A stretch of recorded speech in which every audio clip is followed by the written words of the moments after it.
Olá, pessoal, tudo bom? Vamos dar mais início à nossa aula de literarte. Hoje a gente vai falar um pouquinho sobre a arte barroca. Semana passada, né, foi comemorado o Dia da Inconfidência Mineira, dia 21 de abril, né?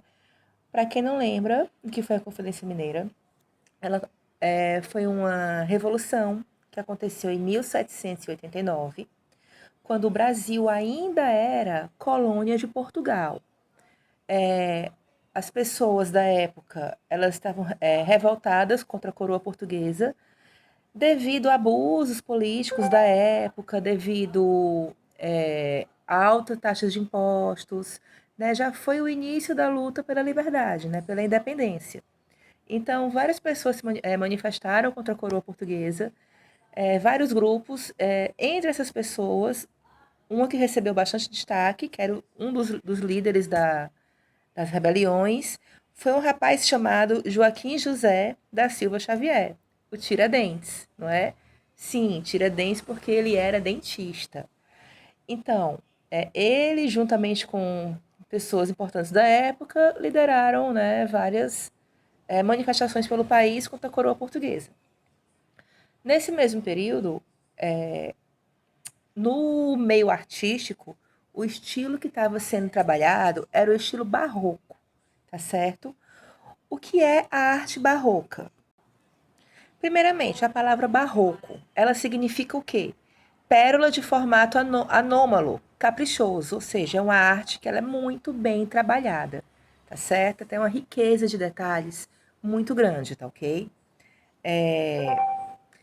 Esse período foi retratado pelo surgimento, se eu não me engano, professores de história me corrijam se eu estiver errada, em que as pessoas estava surgindo o período do Renascimento, com as ideias iluministas, opondo-se à mentalidade da Igreja Católica da época, que tinha uma visão muito teocentrista da vida, ou seja, ele acreditava que todo conhecimento provinha de Deus. Já os iluministas disseram que não, que tinha uma visão mais antropocentrista, ou seja, o homem é capaz de pensar sozinho, a valorização da ciência, da medicina. Então, uma nova realidade para aquelas pessoas do período da Idade Média, tá certo? Então, houve esse choque cultural. Então, o barroco ele é marcado por esse choque entre o pensamento mais religioso e o pensamento mais voltado para a área da ciência, tá certo?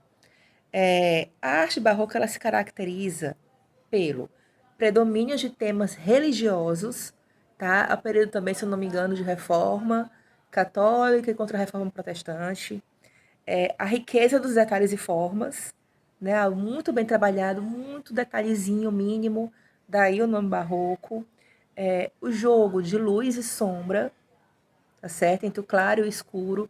Por quê? Porque o homem passava por um conflito interno, né? Entre esses ideais da igreja e os ideais da ciência. E os personagens sempre com expressões dramáticas, né?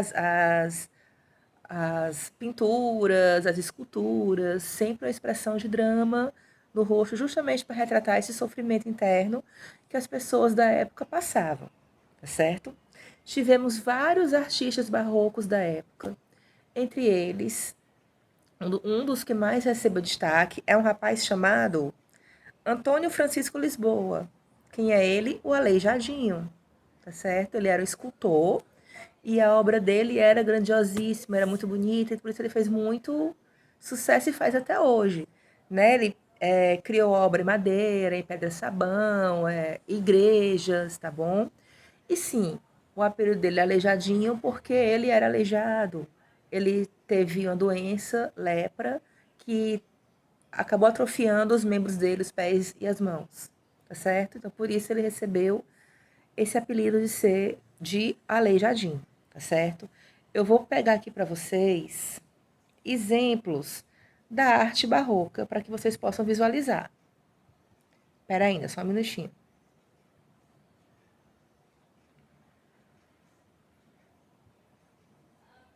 Só um minuto. Tô pegando aqui. Deixa eu acender a luz, tá? Hoje não tô com muitos recursos. Deixa eu acender a luz para que vocês visualizem melhor. Bora lá. Exemplos de arte barroca.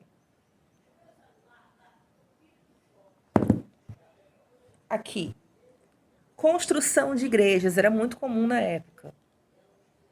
Estão conseguindo visualizar aí o modelo dessa igreja, a igreja barroca. Na Europa, dizem que as igrejas elas eram muito altas, muito pontiagudas, porque eles achavam que quanto mais alto fosse a construção, mais próximo de Deus eles estavam. Olha só, mais uma. Olha os detalhezinhos da igreja, da porta, né, das torres. Deixa eu pegar aqui outro exemplo para vocês.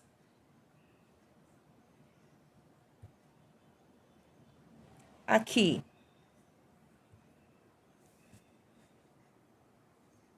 As esculturas da época. Tá vendo? Ó, tanto a porta da igreja tem detalhes, quanto a escultura que fica na frente da igreja é muito detalhista, muito bem detalhada. Deixa eu pegar outra aqui.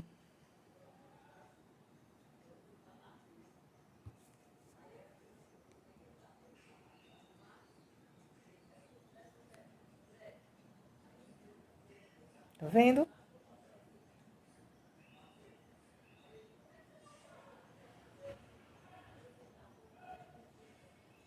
Tá vendo detalhes, sempre muito bem feito, muito bem elaborado.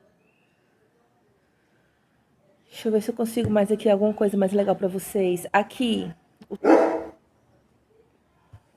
olha a riqueza da estrutura das igrejas da época. As paredes, o teto da igreja era de uma preciosidade muito grande. Eu espero que seja para vocês verem. Quem quiser ver com mais detalhes, gente, vocês vão no Google e coloca lá arte barroca e é só clicar em imagens, tá certo? Ó, essa imagem aqui, se eu não me engano, ela é do Aleijadinho. Deixa eu clicar aqui para vocês.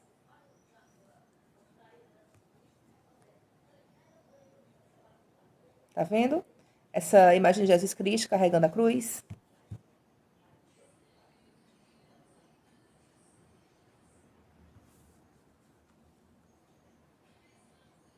Então, a arte ela era toda voltada para o tema religioso, tá ok? Por isso que construção de igrejas, tanto por dentro quanto por fora, esculturas com temática religiosa, tá certo?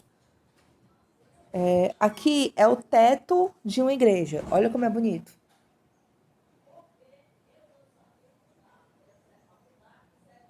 Tá? Pois é, era esse estilo de arte, né? Toda voltada, toda muito bem trabalhada, vocês viram os detalhes, né? Tudo muito caprichado, e sempre voltada para essa temática religiosa, né? Como eu acabei de falar para vocês. E entre a arte barroca em si, tem uma arte que eu quero chamar a atenção, que é a literatura barroca na época, tá certo? Assim como todas as artes, a literatura, ela tinha as mesmas características, né? O predomínio de temas religiosos, a riqueza dos detalhes e forma, a linguagem dos textos da época era uma linguagem muito bem trabalhada, tá? Até difícil, né, de ser entendida.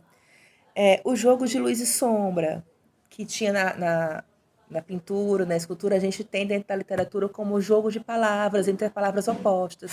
Por exemplo, claro, escuro, tristeza e alegria, vida e morte. Esse jogo de palavras está tentando retratar a angústia dos poetas da época, tá certo?